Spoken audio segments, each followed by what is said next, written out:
In order to find the Restart iPhone option on iPhone 17e, you can go to Settings.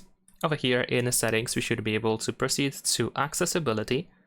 Next, in Accessibility, we're gonna choose the Touch option, and then over here we have the Assistive Touch option. So once we go over here, we should be able to turn on the Assistive Touch, but before we actually activate the Assistive Touch, before we use it, we can go to the Customize Top Level menu option. And then in here, I'm gonna actually add one more icon, and then I'm gonna tap on this plus in order to add a new feature. And then among all of these options, one of them should be the restart option. So we can go over here, select it, and then tap on this check. Now I can actually restart iPhone by using this restart button. So there we go. If I tap over here, as you can see, I have this prompt asking me if I want to restart my iPhone. So it is actually possible to restart iPhone. You just have to use the assistive touch for that. Leave a like and subscribe.